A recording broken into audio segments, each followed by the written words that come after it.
It sure does, Stu. Look, this conference was held just a few days ago, and we've had to get through it and study it. It's incredibly explosive. The Stu Peters Show was first to bring everyone, if you'll remember, individual stories of doctors who started looking at blood under their microscope when their patients were getting sick.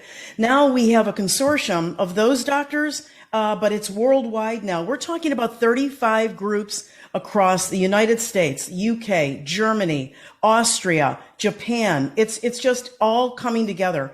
They have looked collectively at hundreds, I'm saying hundreds, maybe 1,000 or more vials of these injections across Pfizer, Moderna, and AstraZeneca. And what they have found is shocking. Millions of sharp-edged metal pieces in these. We're talking about just a droplet on a plate, and they're seeing hundreds of these sharp-edged metal pieces. They're seeing parasite material. And Stu, one of the scariest parts is that when they warmed the solution under the microscope, the particles started to move very quickly and move kind of in sync with each other. This is incredibly frightening. I've brought today to the show a couple of photographs and a stunning video, which is really only a part of several hours of video brought forth by these researchers. Before we get to the pictures, I'd like to play the video so we can all see what we're talking about here. Slide without the vaccine, and inside it's the vaccine, and this is here the vaccine inside the container on the slide. When we have found this structure, this looks like a little SIM card of a cell phone. We looked at it and moved a magnet towards this. Closely, we couldn't find any reaction, this part here, to a magnet that we held close to it. It's very interesting to see. Wow. It's stunning, isn't it? Yeah. I mean, so now, what exactly are they alleging here? So this was really an English translation for Dr. Maria Hubner-Moog from Germany.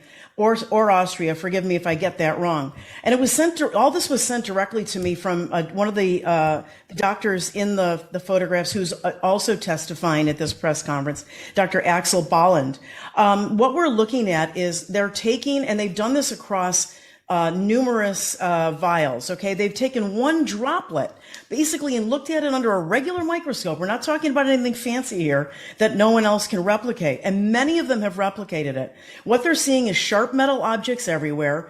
They've had other experts verify that they're seeing graphene layers, right, everywhere, again.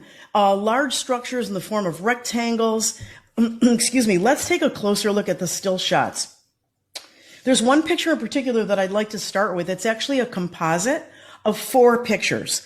And if you look at the upper left-hand corner, you see 2 structures, actually. You see a very curly structure at the bottom, very luminescent.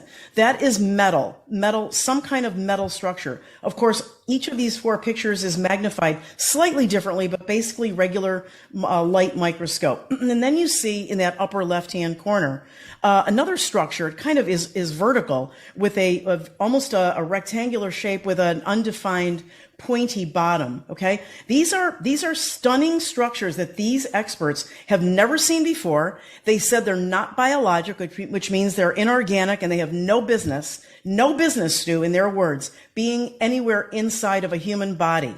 Now, the picture to the upper right is, you see, it looks like a little piece of glass or metal. That is indeed a sharp metal piece. They said there are thousands of these in just a droplet. In the lower left-hand corner, you see that squiggly kind of material. They were unable to really identify it. They just said it's kind of an undefined piece. But when they looked at these pieces under the video, and they showed, and this is a 3-hour press conference, you can see so many of these things light up. They move very quickly. They're moving all around. They look like they're moving with some kind of intent toward each other and then away from each other. And then in the lower right-hand picture of these 4, you see what you're looking at here, Stu, is they took a vial and they just put a closed vial under the microscope. So the lower, like, left-hand corner, if you will, 50% of that is outside of the vial. And then you see on the upper right-hand part of that photo is you see those two major, there's actually three that we can see, but you see these structures. One is a long string and the other is that clump of material in the lower right-hand corner. They definitely verified that those are metallic because of the way they're reflecting light. And if you look very close to the long string, that thick band in the upper right hand corner, you'll see just below it there's a piece that looks like a small, little. That's what he was talking about when he said it. Kind of when it flipped forward, it looked like a SIM card. I don't think he thought it was a SIM card, but that piece, Stu, in the video moves on its own toward trying to get around those structures. So very, very frightening. The other picture I wanted to show the audience was this singular photo. You can see four of the doctors on the right-hand side of this Zoom screen, but it's a very long string that's right there in the middle of the photo with then a transecting piece that goes across it, a shorter piece. They definitely said that this looked every bit like a parasite. So I just want to share, this is a very long press conference. This particular section of it that I'm bringing to light is really only one part of it. And I have to share with you, there was a double title in this press conference. This is discoverable everywhere on the net right now. There are two titles: cause of death after COVID-19 vaccine. We're going to talk about that on Monday. I want to leave that teaser. This particular set of information that I'm presenting is from the other part of the press conference called Undeclared Components of COVID-19 Vax. It was held at the Pathological Institute in Reutlingen, Germany. And as I said before, these doctors have seen this hundreds of times. They indicated they were not surprised to see this, but that the world should be shocked. And they did indeed say, look, this is in the liquid vaccine. There are particles that are constantly moving.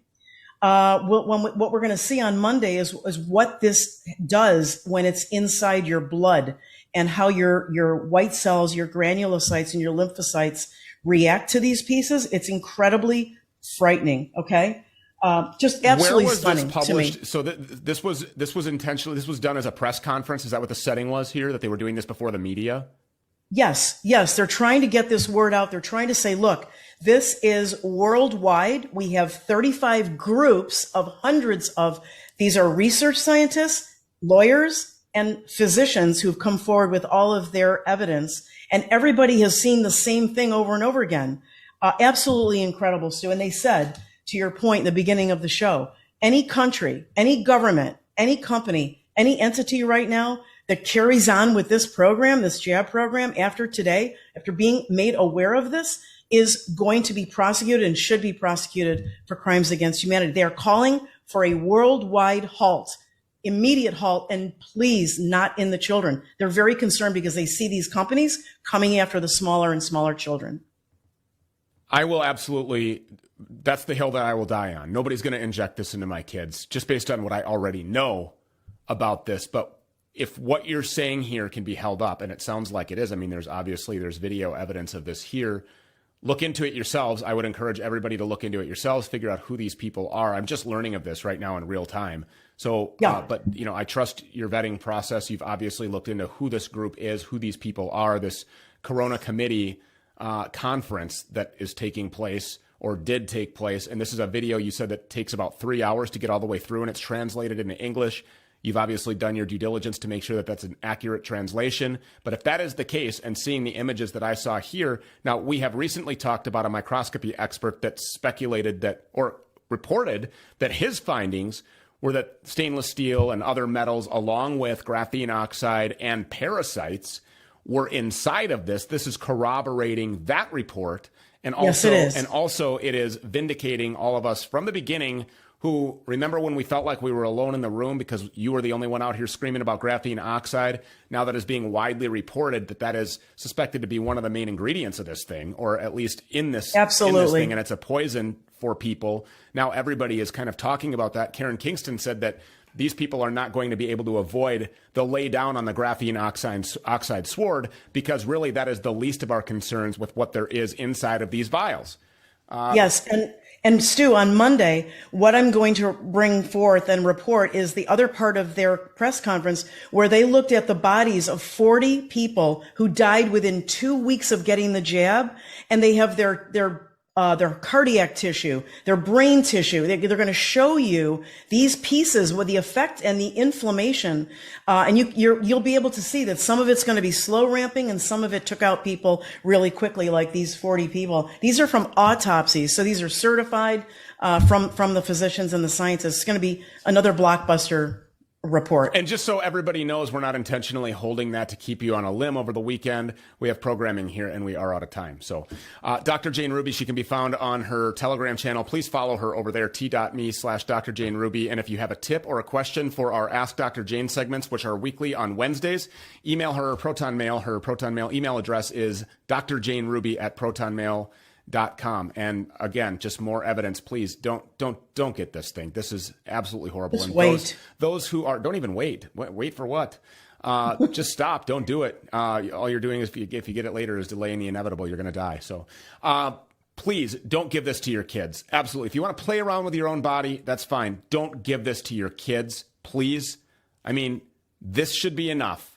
Hundreds of doctors, hundreds of scientists coming together worldwide without a political agenda, saying this needs to stop, and anybody who administers this or manufactures or distributes or anybody involved with this should be tried for crimes against humanity. And I agree. Dr. Jane Ruby, thank you so much. Thank you, Stu. If you have already been jabbed, you did this thing early on, you were mandated, and now you are having shot remorse, inoculation remorse, it's very important that you stay healthy. You have a ticking time bomb inside of you, according to Zev Zelenko, but he also says that bomb does not need to detonate. It does not need to go off. If you are not vaccinated or jabbed or inoculated and you are around other people who you believe are, we have had many reports of people actually reporting ill side effects just from being around or in proximity to those who have received these dangerous and in most cases deadly shots. If you want to stay healthy just in general, if you want to avoid this product that's being branded as COVID-19, this chimerically engineered Wuhan lab virus, this bioweapon, if you want to keep it from impacting you and your family, then you should trust the guy that I trust, which is Dr. Zev Zelenko, the Nobel Prize nominated, Presidential Medal of Freedom nominated guy who saved 99.9% of the high-risk patients, thousands of lives that he saved in upstate New York. He believes in early treatment, and I trust his protocol. You can find that at zstackprotocol.com. Again, zstackprotocol.com. If you want to go to the pharmacy on your own and put it all together, that's fine. This is just my public service announcement, a reminder to you. This is what I do. It's really easy. Plus, I trust Dr.